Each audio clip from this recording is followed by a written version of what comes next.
सर्वप्रथम आज आपण इथे शेवटची पत्रकार परिषद घेतो कारण इथे हे कनेक्टिव्हिटीचा प्रॉब्लेम आहे। आपण लॉनमध्ये घेऊ किंवा दुसऱ्या ठिकाणी घेऊ कारण 2-3 जे आपण हॉटेलमध्ये पण घेतलं होतं तिथेही रेंजचा इश्यू आलेला आहे।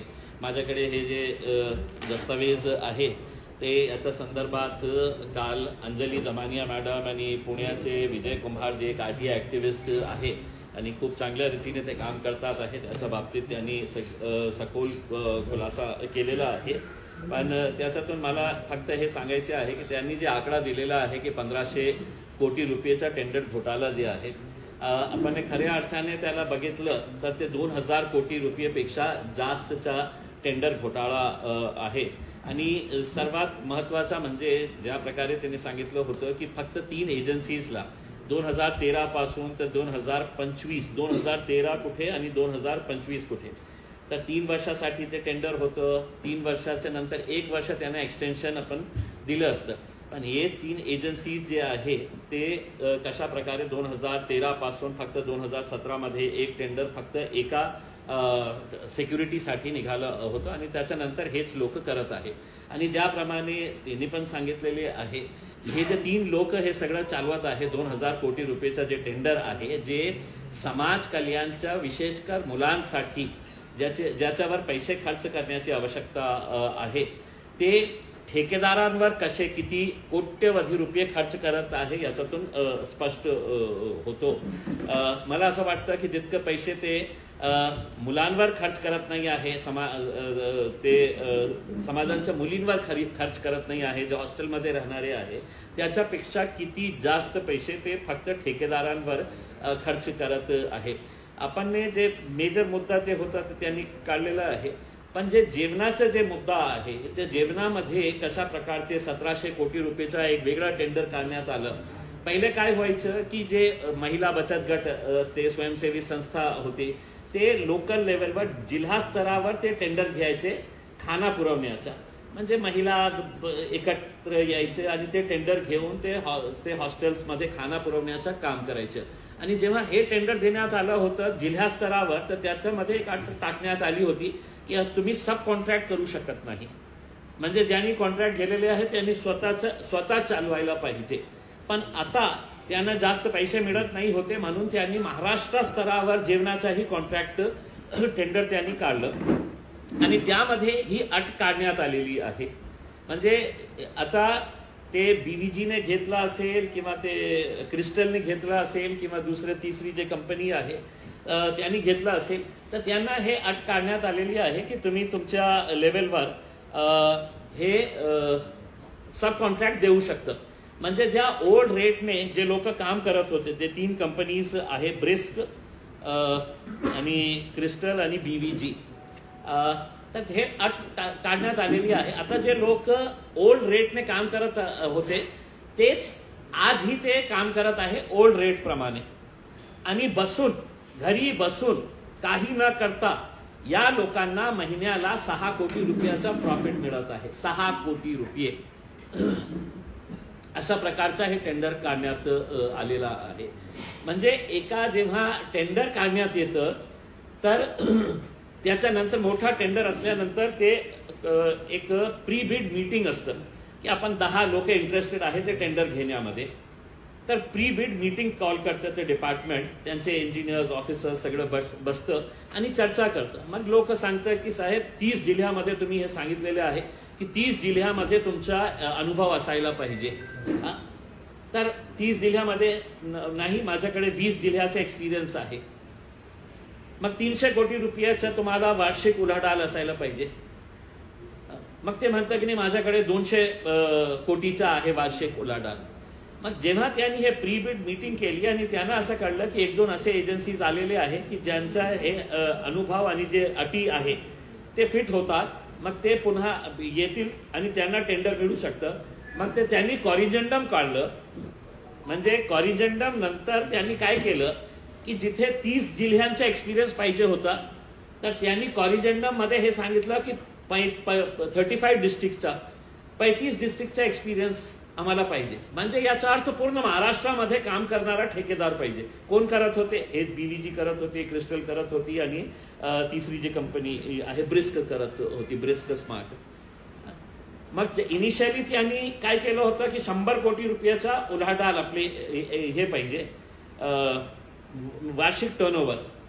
जेव्हा त्यांना कळलं की 2-3 एजन्सीज अजून असे आलेले आहेत की ज्यांचं वार्षिक उत्पन्न 100 कोटी आहे, मग त्यांनी काय केलं की 300 कोटीचं हे पाहिजे. मग हे तिन्ही कंपनीज जे आहे ना त्यांचं वार्षिक उलाढाल जे आहे ते 300 कोटी रुपयाचा वरचा आहे. मग फक्त कशा प्रकारे रिंग करण्यात आलेलं आहे.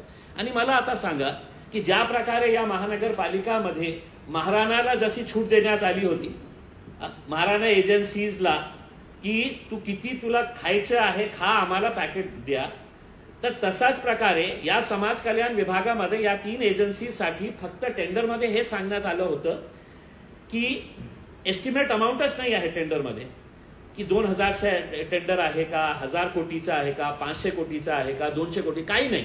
फक्त ठेकेदारांना हे सांगण्यात आलं होतं की तुम्ही सर्व्हिस चार्जेस किती घेणार.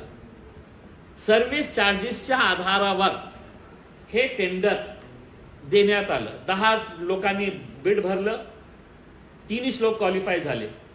ते 3 लोक कोणते? ते 2013 पासून जे काम करत आहे हेच 3 लोक क्वालिफाय झाले त्याच्यामध्ये.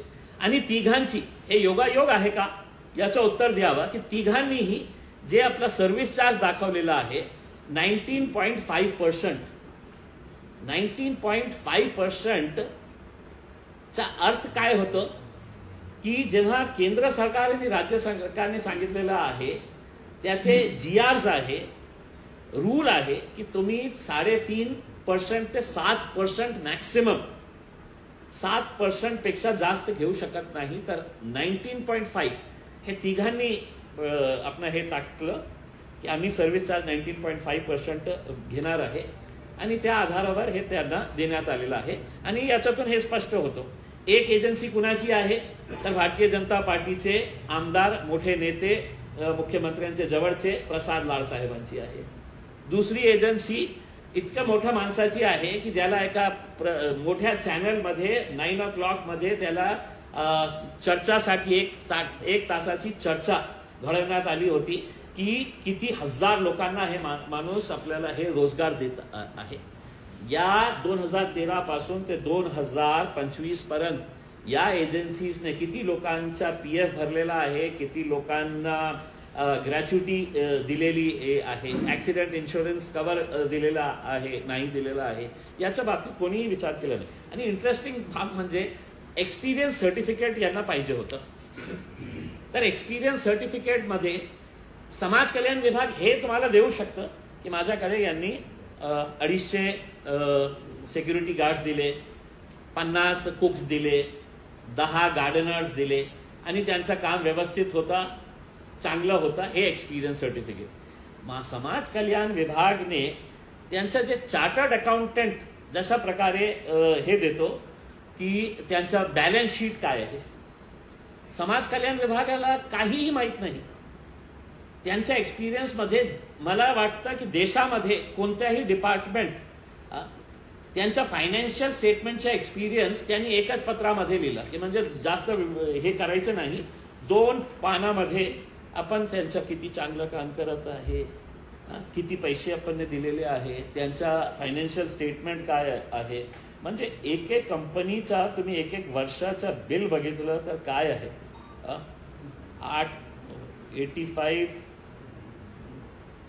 85 crores, 74 lakh, 37,000. म्हणजे एक वर्षाचा त्यांचं जे उलाढाल त्यांनी फक्त एका सेगमेंटमध्ये दिलेलं आहे की जशा प्रकारे समजा सिक्युरिटी गार्ड्स प्रोव्हाइड करण्यासाठी. तर हे रिंग तयार करण्यात आलं होतं आणि मी ही मागणी करतो की मुख्यमंत्रीने ची परीक्षा आहे की त्यांनी हे टेंडर रद्द करावं आणि त्याची एक उच्चस्तरीय चौकशी लावा की 2013 पासून कशा प्रकारे हे धंदा. याच्या अगोदर कुणाकडे होतं हे डिपार्टमेंट, हे महाशय जे आलेले आहे समाज कल्याणचे मंत्री साहेब, त्यांच्या अगोदर कोणाच्याकडे होता तर हे मुख्यमंत्री एकनाथ शिंदे साहेबांकडे होतं हे डिपार्टमेंट. म्हणजे त्यांनाही माहीत पडलं नाही की नियमाप्रमाणे आपल्याला हे टेंडर काढायची आवश्यकता आहे का.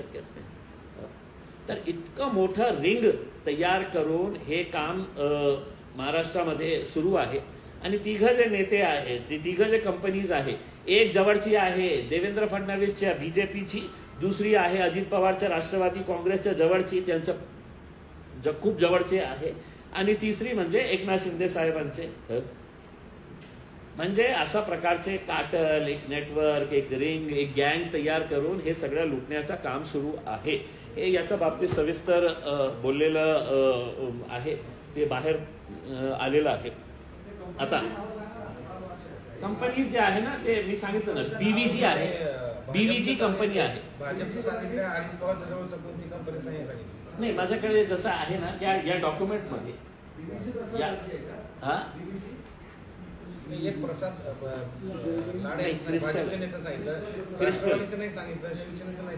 नाही काय आहे की त्यांनी ओपनली, जसं क्रिस्टल कंपनी आहे ना, त्याच्यामध्ये लाड साहेबांचं नाव आहे, त्यांच्या परिवारातले लोकांचं नाव आहे. दुसरी जे कंपनीज आहे ते डमी कंपनीज तयार करून त्यांनी दिलेले आहे. तर ते इन्क्वायरीमध्ये निघेल. मी कशाला ओपनली म्हणतो की लाड साहेबांचं नाव, मी असं बेजबाबदारीपणाने बोलणार नाही जोपर्यंत हे डॉक्युमेंटमध्ये नाही आहे. तर डॉक्युमेंटमध्ये त्यांचं स्पष्ट नाव आहे, परिवारातले लोकांचं नाव आहे. जशा प्रकारे विट्समध्ये साहेबांच्या मुलांचं नाव होतं, म्हणून मी दुसऱ्या दोन लोकांचं. पण इन्क्वायरी झाली तर सगळ्यांना कळेल की हे कुणाच्या जवळचे आहे. म्हणजे अशा प्रकारचे रिंग तयार करून हे सगळं. आता MIDCच्या लँडच्या संदर्भात, MIDCच्या लँडच्या संदर्भात काय झालं,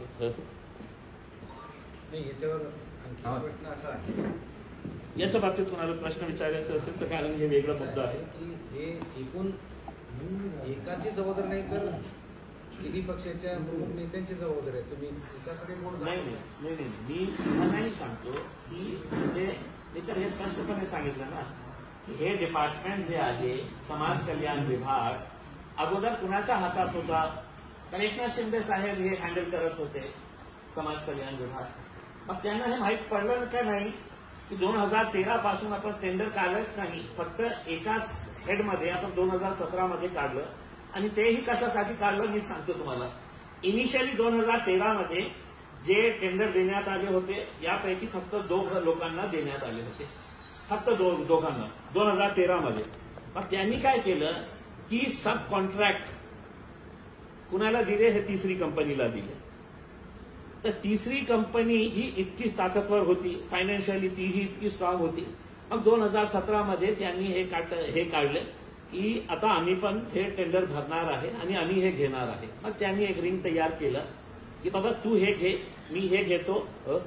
अशा प्रकारे हे तिघांनी मिळून रिंग तयार करून 2013 ते 2024 पर्यंत त्यांनी हे सगळं कारभार सुरू केला. तिघ नेते जे आहे ना, तिघ नेते तितकेही दोषी आहे. आणि आपण काही 100, 200, 500 कोटी रुपयाचं बोलत नाही आहे, आपण हजारो कोटी रुपयांच्या घोटाळ्याच्या बाबतीत बोलत आहे. CVCचे गाईडलाईन्स असतं टेंडरिंग मध्ये, ते गाईडलाईन्सची ही कॉपी माझ्याकडे आहे. सगळं वाचल्यानंतर असं कोणता अधिकारी नाही होतं का, IAS अधिकारी असू द्या, सेक्रेटरी असू द्या, प्रिन्सिपल सेक्रेटरी असू द्या, हे जे टेंडर काढण्यात आलेले आहे. आता हे तुम्ही सांगू शकत नाही की हे एकनाथ शिंदे साहेबांच्या डिपार्टमेंटच्या आहे, अजित पवार साहेबांचं काही देणं घेणं नाही ह्याच्यामध्ये. इतकं मोठं टेंडर जेव्हा निघतो तर फायनान्स डिपार्टमेंटचं अप्रुव्हल घ्यावं लागतं. फायनान्स डिपार्टमेंट कुणाच्या हातात आहे, दादांच्या हातात आहे. दादांच्या कोणत्याही एका अधिकाऱ्यांनी हे विचारलं नाही की याच्यामध्ये तर काही नाही आहे, तुम्ही फक्त सर्व्हिस चार्जच्या आधारावर हे तुम्ही टेंडर काढलेले आहे. 2-3 हजार कोटी रुपयेचं हे सगळं कारभार आहे. आता जेवणाचं एक उदाहरण देतो. जेव्हा हे जिल्हा स्तरावर बचत गट, महिला हे तयार करून हे जेवण देत होते, तर त्या टेंडरिंगमध्ये त्यांना अंडे किती द्यायचं, केले किती द्यायचं, दूध किती द्यायचं, त्यांनी 1700 कोटी रुपयाचं फक्त जेवणाचं टेंडर काढलं. आणि त्याच्यामध्ये दूध नाही आहे. दूधचा वेगळा टेंडर. म्हणजे जे इकडचे गोरगरीब जिल्हा स्तरावर जे छोटे छोटे होते तर त्यांना तुम्ही अटक घातली होती की दूधही त्यांना द्यावा. मग हे मोठे लोक जेव्हा आले तर त्यांनी दुधाचं त्यांचं सेटिंग काही झालं नसेल तर दुधाचा वेगळा टेंडर, जेवणाचा वेगळा टेंडर, रेट हे लोकल लेवलवर जे करत होते तर त्यावेळी वेगळं हे करायचं, रेट द्यायचं. घरी बसून 6 कोटी रुपये हे लोक घरी बसून हे खाणार आहे. आता आदरणीय आमचे मित्र संजय शिरसाट साहेब यांच्या बॅगेत कपडे होते.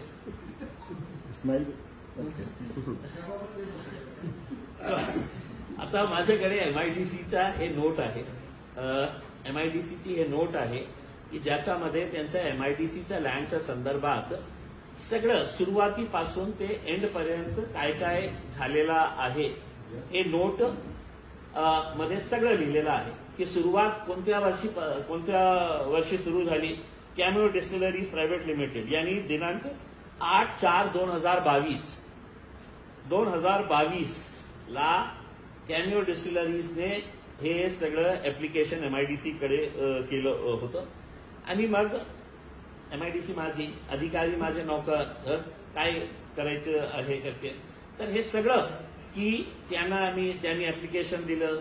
आमच्या डिपार्टमेंटने सांगितलं की हो आम्ही तुम्हाला देतो, 15 दिवसामध्ये तुम्हाला इतके पैसे भरायचे आहे. त्यानुसार दिनांक 3 जून 2022 रोजीच्या भूखंड वाटप समितीच्या बैठकीमध्ये 20,000 स्क्वेअर फीटची जागा वाटपाचा निर्णय घेण्यात आला होता. त्यानुसार कंपनीस दिनांक 6/7/2022 रोजी देकार पत्र देण्यात आले होते. देकार पत्रानुसार 1,36,40,000 रक्कम दिनांक 21/7/2022 पर्यंत भरणा करणे आवश्यक होतं. त्यांनी भरलं नाही. मग ते कॅन्सल झालं. मग त्यांनी पुन्हा अप्लाय केलं की मला हे पाहिजे करते. आणि त्याच्यानंतर जेव्हा आदरणीय मंत्री साहेब हे म्हणतात की माझं काही देणं घेणं नाही आहे, माझ्या मुलाचं आहे, काय मराठी लोकांनी हे काम करायचं नाही. हो, तुमचा मराठी मुलगा जे आहे ना त्यांनी काम करायला पाहिजे. पण त्याच्यामध्ये त्यांच्या मुलांनी यांना एक पत्र पाठवले होते की मी का पैसे भरले नाही. तर माझे वडील जे आहे ना संजयच्या वडिलांचे एंजिओप्लास्टी झाल्यामुळे BOP रकमाचा भरणा विहित कालावधीमध्ये करता आलेला नाही असे त्यांनी 2024 मध्ये पत्र पाठवले. त्यांना पैसे कधी भरायचे होते याच्यामध्ये मी आपल्याला हे कॉपी देणार आहे. मला काही जास्त बोलण्याची आवश्यकता नाही आहे की एक सामान्य एंटरप्रिन्युअर, बिझनेसमॅन, इंडस्ट्रियलिस्ट त्यांनी असं केलं असतं तर हे लँड त्यांना मिळाली असती का. 2022 पासून पैसे कधी फायनल पेमेंट कधी भरले 2022चे ऍप्लिकेशन दिल्यानंतर जानेवारी 2025 मध्ये 22, 23, 24, 25 तर काय केलं त्यांनी दिलं ना. म्हणजे आता कॅज्युअल अप्रोच म्हणजे कसं असतं. मेसर्स कॅम्यो डिस्टिलरीज प्रायव्हेट कंपनीने सदर रक्कम 30 दिवसामध्ये भरणा करणे आवश्यक होते. तथापि सदर कालावधीमध्ये त्यांनी भरणा केलेला नसून विलंब शुल्कासह 150 दिवसामध्ये भरणा करण्याचा कालावधी दिनांक 25/6/2024 रोजी पर्यंत होता. यानी कि 25 जून 2024 तक इन्होंने लेट फीस के साथ अगर ये प्लॉट चाहिए तो इन्होंने भरना. 150 दिन का भी टाइम हो गया. लास्ट डेट थी इसकी 25 जून 2024. आता यांच्या मुलांनी हे जे पत्र त्यांना दिले की माझे वडील आजारी होते, एंजिओप्लास्टी होती, पैसा भरता आला नाही. जून मध्ये त्यांनी सांगितलं की तुमचं आता संपलेलं आहे. जून 2024 ला त्यांनी पत्र लिहिले. डिसेंबर 2024 ला 6 महिन्यानंतर त्यांनी 10/12/2 मेसर्स कॅम्यो डिस्टिलरीज लिमिटेडचे श्री सिद्धांत संजय शिरसाट यांनी त्यांच्या वडिलाची अँजिओप्लास्टी झाल्यामुळे बीओपी रकमेचा भरणा विहित कालावधीमध्ये करता आलेला नाही असे दिनांक 10/12/2024 पत्रान्वये कळविले होते. मग त्यांनी काय केलं, डिसेंबरमध्ये हे त्यांनी पत्र पाठवले की मला भरता आलं नाही करते. मग त्यांनी लेट फीस भरली. किती लेट फीस भरली त्यांनी? 77,02,083 77,02,083 रुपीज. आता लेट फीस मंत्री साहेबांनी भरले. खूप मोठी गोष्ट आहे की 2022 मध्ये अलॉट झालेली जमीनसाठी आता एक मंत्री ज्याच्या जवळचा, आणि मी स्वतः हे बोलत नाही, त्यांचे काय शब्द होते जरा एक मिनिट ते लावा. त्यांनी काही मीडियाला इंटरव्ह्यू दिल्यानंतर मंत्री किती प्रामाणिक आहे हे दाखवले आहे.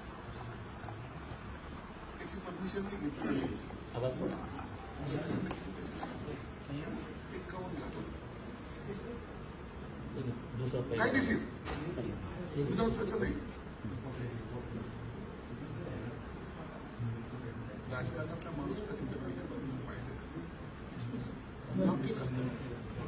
मंत्री माझा मित्रच होता, माफ केलं असतं ना. मंत्री माझा मित्रच होता, उद्योग मंत्री बोलून उद्या सांगतो मला चांगला जवळचा मित्र आहे ना, का एवढा ठराव घेऊन मला माफ नसतं का? पेनल्टी भरली 78 लाख रुपये, 2-5 हजार नाही, किती 78.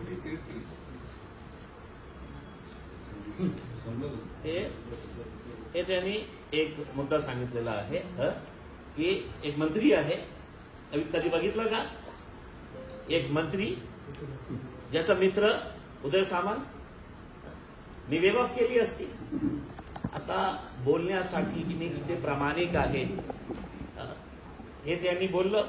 आता MIDCच्या नोटमध्ये मेसर्स कॅनिओ डिस्टिलरीज प्रायव्हेट लिमिटेड यांनी बीओपी रकमेवरील भरणा केलेली विलंब शुल्क ₹77,02,083 परत करण्याकरिता दिनांक 13 जानेवारी 2025 रोजी विनंती केली होती. त्यानुसार त्यांचा प्रस्ताव मुख्यालय पुढील कारवाईसाठी सविनय सादर करण्यात आलेला आहे. भरली रक्कम भरली 77 लाख रुपीज. मग त्यांनी एक पत्र दिले की ते मला परत करा, आणि हे पत्र जे कॅनिओ डिस्टिलरीजचे चेअरमॅन साहेब डायरेक्टर सिद्धांत शेषाग साहेब त्यांनी 13 जानेवारीला ज्या दिवशी त्यांनी लेट फीस भरली,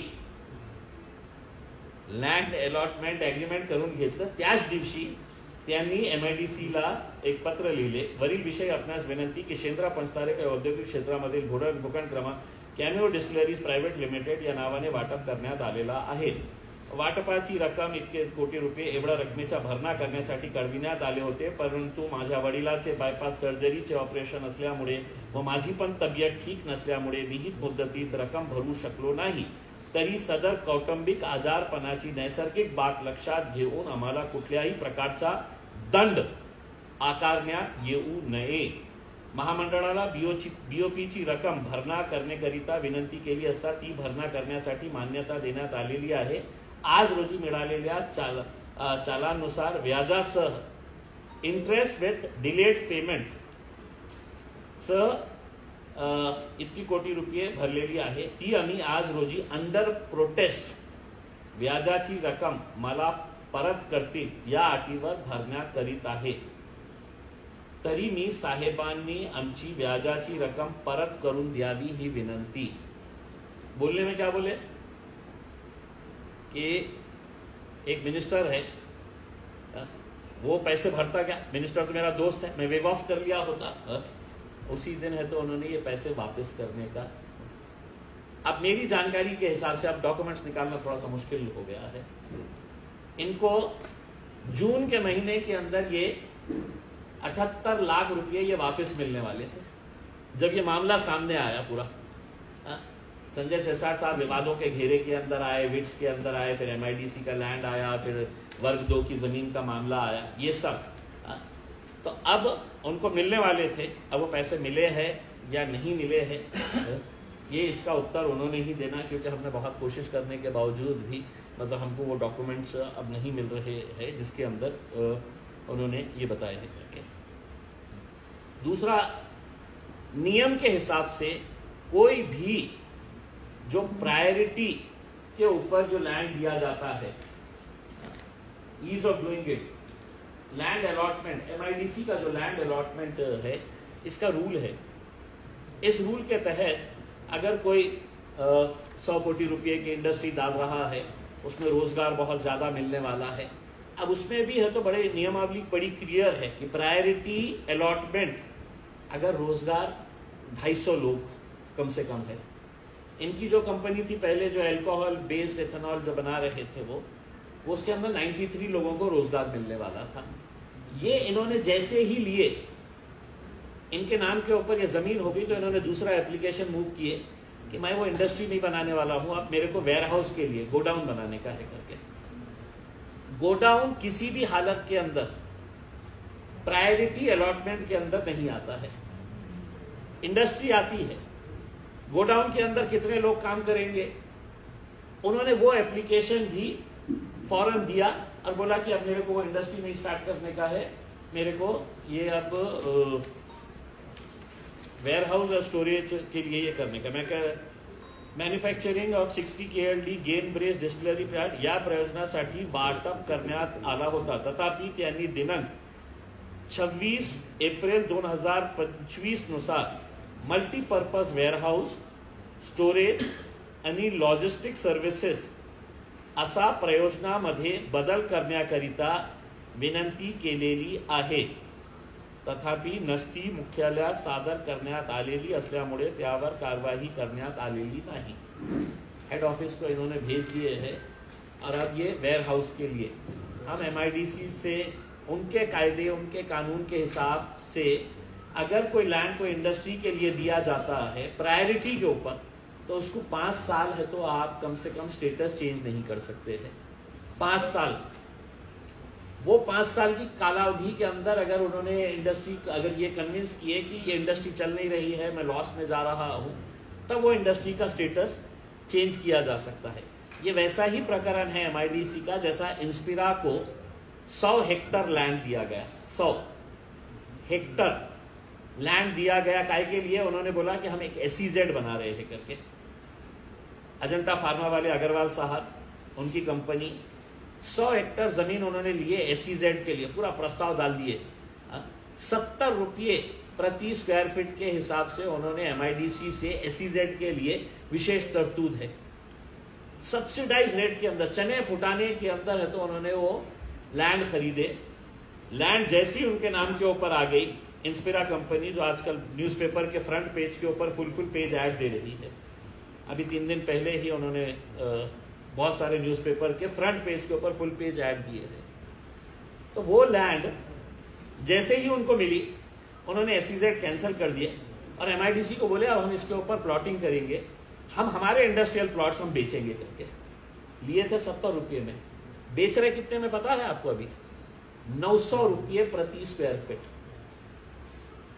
900 रुपये। और ऐड दे रहे हो पेपर में और होर्डिंग्स लगा के दे रहे, कोई छुपी बंद मुट्ठी नहीं है, क्योंकि उन्होंने उस वक्त के मंत्री सुभाष देसाई साहब, MIDC के उस वक्त के चेयरमैन, MIDC के पूरे मेंबर्स को पूरी तरीके से सबको है तो वो बैग भेज दिए गए थे जिस बैग के अंदर कपड़े रखे हुए थे। तो वो बैग चले गए थे, तो उन्हें ओपनली है तो आज के दिन बेच रहे हैं। अगर आपको भी प्लॉट चाहिए शेंद्रा के अंदर, तो आप MIDC के अंदर जाने की जरूरत नहीं है। आप इंस्पिरा को फोन करिए, उसको पूछिएगा कि मुझे प्लॉट चाहिए करके, और वो आपको बताएगा हाँ मेरे पास है 4200 स्क्वायर फीट से लेके आपको कितने एकड़ के अंदर चाहिए, मैं आपको देता हूँ करके। 900 रुपये, बड़ा प्लॉट अगर रहेगा तो थोड़ा सा डिस्काउंट भी दे रहे हैं, वो 800 रुपये तक भी दे रहे हैं। लिए थे 70 रुपये के अंदर। ये मुद्दे निकलने के बावजूद भी कहीं पर भी इनके ऊपर सादी एक इंच किसी ने तो विधानसभा के अंदर सवाल नहीं किया है। MIDC ने सादी नोटिस तक इनको इशू नहीं की है कि इस बारे में इनका क्या कहना है करके। तो जब 5 साल अगर आपको इंडस्ट्री के लिए कोई स्टेटस नहीं चेंज कर सकते हैं, सिर्फ मंत्री मेरा दोस्त है, इस वजह से अगर आप ये कर रहे हैं, मेरे हिसाब से इसके ऊपर एक उच्च स्तरीय एक इन्वेस्टिगेशन होने की ज़रूरत है। हम मुख्यमंत्री साहब से अनुरोध करेंगे कि कम से कम ये MIDC के लैंड के अंदर आप इन्वेस्टिगेट करें। इनका जो 2000 करोड़ रुपए का जो टेंडर का घोटाला है, उसमें हमको लगता नहीं है कि कोई बहुत ज़्यादा ये कर पाएंगे, क्योंकि इनके ही खुद के अब नेता सामने जब आ गए हैं तो तेरी भी चुप मेरी भी चुप करके वैसा मामला इनका है। तो बहुत ज़्यादा उसके अंदर कुछ करेंगे या नहीं करेंगे। लेकिन हम आपके ज़रिए लोगों से अनुरोध करना चाह रहे हैं, अगर कोई वकील है जिसको ऐसा लगता है कि ये केस बहुत स्ट्रांग है, इसको हम हाई कोर्ट के अंदर लेकर जाना चाहिए, तो हमारे पास पूरे डॉक्यूमेंट्स है। मैं आपको पूरे डॉक्यूमेंट्स देकर, कोई सोशल एक्टिविस्ट है जो ये करना चाहता है कि हम हाई कोर्ट में जाके अलग अलग इश्यूज के ऊपर आप ये मुद्दों को हाई कोर्ट के अंदर लेकर जाए, तो हम पूरी तरीके से मदद करने के लिए तैयार हैं। मी सगळं आपल्याला जे MIDC ची नोट आहे, MIDC ची हो हे MIDC ची नोट आहे, कार्यालयीन टिप्पणी आहे। पण मला सांगा की त्यांनी प्रॅक्टिस कोणाला तरी माहित असते सांगितल्याशी पण मंत्री असं काही करतील, कारण अधिकारी त्याच्यात सहभागी असण्याची संशय नाही, कारण की या सगळ्या गोष्टी काय आहे की एक गोष्ट खरी आहे की अधिकाऱ्यांवर कशा प्रकारचा दबाव टाकण्यात आलं होतं। म्हणजे ज्या दिवशी आम्ही हे पत्रकार परिषद घेतली होती, दुसऱ्याच दिवशी सगळे फाईल्स या प्रॉपर्टी येथे आणि सगळे अधिकाऱ्यांना मुंबईमध्ये बोलवण्यात आले होते। ते आज ही फाईल्स इथे आपल्याला मिळणार नाही, ते सगळे फाईल्स मुंबईमध्ये ठेवण्यात आलेले आहे। मित्र आहे, मंत्री आहे, तरी सुद्धा तुमच्यासारखा पत्रकार होता एका काळी, तर ऑफिशियल टिप्पणी जे आहे, जे डॉक्युमेंट त्यांनी हे याच्यामध्ये आपल्याला 2022 पासून तर 2025 पर्यंत आणि मंत्री आहे मी भरलं, मग भरलं हे बोलण्यासाठी खूप चांगलं होतं। किती प्रामाणिक वाटत होतं, मलाही चांगलं वाटलं की अरे मंत्र्यांनी 78 लाख रुपये भरलं, किती प्रामाणिक असेल करके। पण त्यांनी हे नाही सांगितलं की माझ्या मुलांनी गपचूप एक ऍप्लिकेशन दिलेलं आहे की ते पैसे परत करा आम्हाला। सर याच्यामध्ये मला एक सांगा, पनिशमेंटची रक्कम भरली त्यांनी आणि ती परत मागण्यासाठी त्यांनी अर्ज केलेला, याच्यात इलिगल ऍक्टिव्हिटी काय आहे? की पैसे परत मागू शकतात का फक्त मंत्री म्हणून किंवा विशेष केस म्हणून त्यांनी ते त्यांना परत भेटतात, कुणालाही भेटू शकतात? नाही, त्यांनी हे दिलेले आहे। MIDC ने एक उदाहरण सांगावा, एक आम्हाला किंवा शिरसाट साहेबांनी सांगावा की 2022 ला अप्लाय केलेला आणि त्यांना अलॉट झालेली त्याचा पैसा 3 वर्षांनंतर आपण भरतो आणि ते जागा आपण स्वतःसाठी ठेवतो। आणि आपण जे प्रश्न विचारलेला आहे ते त्यांना मिळू शकतं का नाही मिळू शकतं, मी मंत्री साहेबांनी ज्या प्रामाणिकपणाने स्टेटमेंट दिले त्याला काउंटर करण्यासाठी त्यांनी हे बोलायला पाहिजे होतं।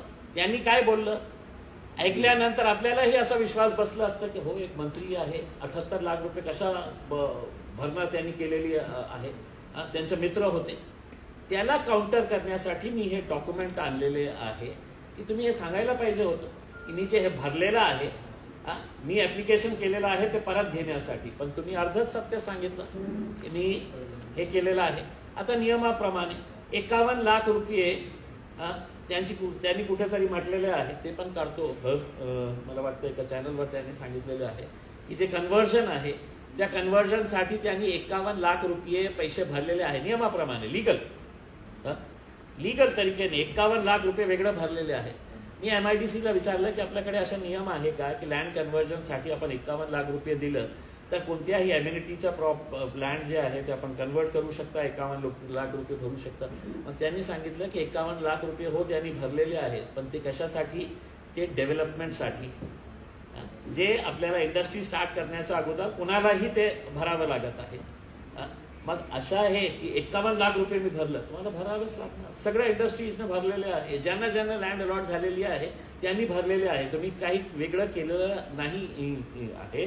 आणि ते 51 लाख रुपये कशासाठी भरलेले आहे हे पण तुम्ही स्पष्टपणे सांगायला पाहिजे. तुम्ही असं इम्प्रेशन दिलेलं आहे की मी नियमाप्रमाणे 51 लाख रुपये भरलेले आहे का, यांचं स्टेटमेंट तुमच्या याच्यामध्ये स्पष्ट होत नाही की समजा एखादा गैर अर्जदार असेल, एक्स नावाचा अर्जदार असेल, त्यांनी एक अर्ज दिला. काय आहे की 2022 मध्ये जेव्हा त्यांनी अप्लाय केलं होतं, तर 2022 मध्ये त्यांनी स्पष्टपणे त्यांच्या नोटमध्ये आहे की इतक्या दिवसामध्ये तुम्ही हे पैसे भरले नाही तर तुमची लँड जी आहे ना ते ऑटोमॅटिक तुमचं ॲप्लिकेशन सस्पेंड होतो. यांनी आणि तसं केलंही त्यांनी MIDCने इनिशियली, कारण त्यांनी त्यावेळी हे टाकलं नाही होतं की मला कोणती लँड पाहिजे काय.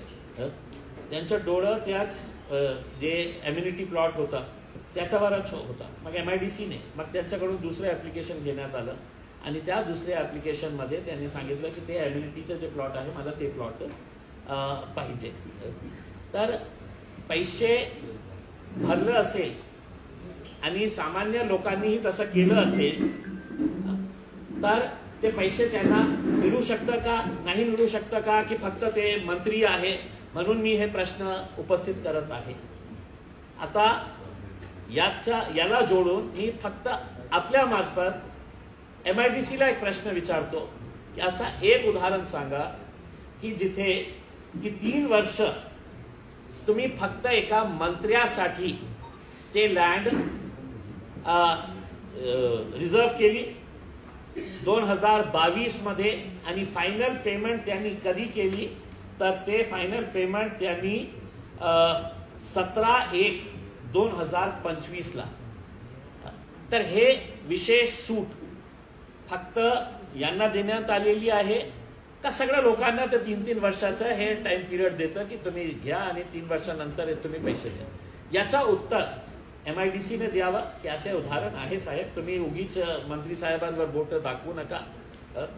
तर हे याचं उत्तर त्यांनी, आणि पैसे 77 लाख रुपये त्यांनी भरलं असेल तर हे जे स्टेटमेंट आदरणीय मंत्री साहेब करत आहे की मी एक मंत्री असून सुद्धा हे केलेलं आहे. मग केल्यानंतर तुम्ही हे पण सांगायला पाहिजे होतं की मी माझ्या मुलांनी ॲप्लिकेशन दिलेलं आहे ते पैसे परत मिळवण्यासाठी. ते बोललं नाही तुम्ही. आता मिळणार नाही मिळणार, मिळाले नाही मिळाले, हे MIDCने उत्तर द्यावे की संजय शिरसाट साहेबांनी दिलं. असाही होऊ शकतो का की ती दंडाची रक्कम भरल्यानंतर तो व्यवहार तिथे थांबू शकतो, ती रक्कम का म्हणून मागितली? त्याच्यामध्ये स्पष्ट आहे ना, ते त्याच्यामध्ये त्यांनी जे हे केलेलं आहे ना त्याच्यामध्ये डिलेड पेमेंट चार्जेस आणि इंटरेस्ट, डिलेड पेमेंटचं चार्जेस, आणि हे त्यांनी आता हे त्यांनी हे लिहिलेलं आहे की हे एक एप्लीकेशन त्यांनी दिलेलं आहे कि तुमने हमारे को ये लैंड दिए है कैमियो डिस्टिलरीज के लिए, अब हमारे को कैमियो डिस्टिलरीज नहीं चलाने का, हमको एक वेयर हाउस बनाने का है. त्यांनी सांगितलं त्याच्यावर एक असं आहे, तुम्ही आता इन्स्पिराचं उदाहरण सांगितलं.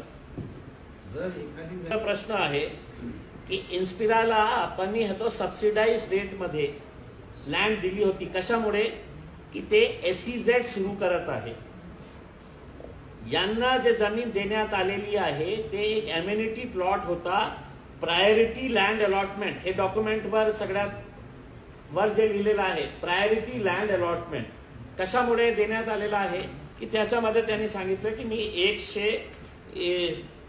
105 कोटी रुपये मी खर्च करणार आहे. टोटल प्रोजेक्ट कॉस्ट 105 कोटी 89 लाख, 106 कोटी रुपये समजा, आणि त्याच्यातून त्यांनी सांगितलं होतं की 27 कोटी रुपये मी स्वतः माझ्या खिशातून देणार आहे. आता तुम्ही लँड घेतात हे सांगून की मी एक मोठी इंडस्ट्री उभी करणार आहे, त्याचा क्रायटेरिया असतं की इथे त्याला एम्प्लॉयमेंट जनरेट व्हायला पाहिजे, इन्व्हेस्टमेंट इथे व्हायला पेक्षा जास्त, तर ते लँड त्यांनी परत घ्यायला पाहिजे होतं. आता हे महाशय काय करतो की घेतली MIDCची लँड आणि स्वतः प्लॉटिंग करून ते विकत आहे. आता त्याच्यामध्ये एक इंटरेस्टिंग हे आहे की MIDCचं लँड मी घेतल्यानंतर कुणाला विकायची असेल मला ती चालत नाही आहे, तर मला NOC घ्यावं लागतं MIDCचे. MIDCच्या बोर्डमध्ये ते प्रस्ताव जातात की इम्तियाज जलीलने हे लँड घेतली होती 2 एकर, आता ते इंडस्ट्री चालवत नाही आहे, शिक झालेली आहे आणि त्यांना ते दुसऱ्यांना द्यायचं आहे. तर इन्स्पिराला देताना त्यांनी हे म्हटलं की तुम्ही आमच्याकडून घेताना आम्ही तुम्हाला NOC देऊ, पण तुम्हाला ज्यांना विकायचे आहे कशासाठीही विका तुम्ही, त्याच्यासाठी NOCची आवश्यकता लागणार नाही. हे जमीन तुमचे झाली, तुमच्या बापाची झाली, घ्या तुम्ही, विका, आम्हाला आमचे पैसे आणून द्या अशा. आणि ते